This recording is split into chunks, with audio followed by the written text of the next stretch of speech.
Fakta tentang Banser yang mulai dilupakan publik. Barisan Ansor Serbaguna Nahdlatul Ulama atau disingkat Banser merupakan badan otonom NU dari GP Ansor. Banser adalah institusi yang selalu mengklaim sebagai lembaga yang siap untuk berada di barisan terdepan dalam pengamanan NKRI. Seperti apa sih fakta-fakta Banser ini? Pertama, ikut memerdekakan Indonesia. Banser dibentuk pada tahun 1924 oleh Kiai Haji Abdul Wahab Hasbullah dan para pendukungnya bersama Laskar Hizbullah dan beberapa kalangan pesantren saling bahu-membahu mengusir para penjajah.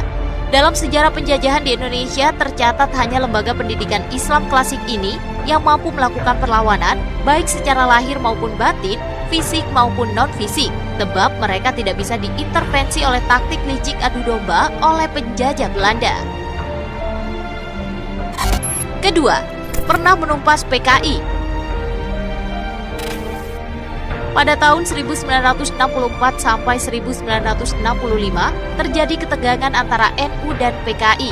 Disahkannya Undang-Undang Pokok Agraria tahun 1960 dan Undang-Undang Bagi Hasil Pertanian tahun 1960 mendorong PKI yang kala itu tergabung dengan Barisan Tani Indonesia atau BTI melakukan aksi-aksi sepihak menyerobot tanah-tanah masyarakat. Dengan slogan serobot dulu urusan belakangan, mereka mematok tanah semena-mena milik pesantren atau para kiai. Setelah melakukan rapat darurat, akhirnya GP Ansor di bawah komando Muhammad Zainuddin Qayyubi, mereka mencoba melindungi tanah milik masyarakat. Hampir setiap hari terjadi bentrokan fisik, Kak. Namun akhirnya pada tahun 1965, PKI dan BTI hancur berantakan. Sebagian dari mereka berlindung ke orang-orang NU serta kembali ke kiai dan pesantren.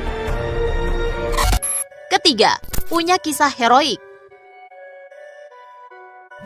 Pada tahun 2000-an, umat Kristen saat itu sering mendapatkan teror dari para teroris. Sebagai anggota Banser, pemuda bernama Rianto ikut serta dengan anggota lainnya untuk menjaga gereja dari serangan teroris. Saat sedang berjaga, Rianto melihat ada seonggok tas mencurigakan yang sudah dipastikan adalah bom peledak. Tanpa pikir panjang, Rianto kemudian berlari menjauhkan tas tersebut dari lingkungan gereja dengan cara melemparkannya ke dalam selokan. Namun naas, bom ternyata meledak lebih cepat setelah terkena air. Tubuh Rianto terlempar hingga puluhan meter dan akhirnya tewas. Keempat, berlatih ala militer. Sebagai upaya untuk membina mental dan fisik, para anggota Banser juga melatih diri menggunakan dasar-dasar militer. Tak hanya itu, Kak, mereka juga memiliki upacara pembaretan yang harus ditempuh dengan cara mengatasi setiap ujian dan rintangan yang ada. Setelah mampu melewati beberapa ujian, yang terakhir para anggota harus mengikuti ujian fisik dan mental semalam suntuk atau dikenal Caraka Malam. Sebenarnya latihan ala militer juga sempat dilakukan Banser saat konflik dengan PKI. Bahkan mereka digembleng keras 3 bulan lamanya oleh Raider, Kodam, Kodim, hingga RPKAD.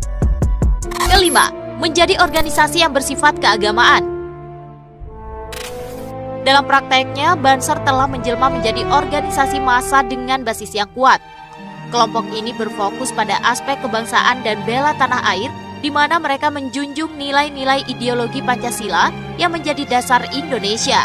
Tak heran ya, Kak, jika mereka kerap menjadi yang terdepan untuk membentengi masyarakat dari pemahaman-pemahaman yang menyimpang dari nilai-nilai Islam maupun wawasan kebangsaan.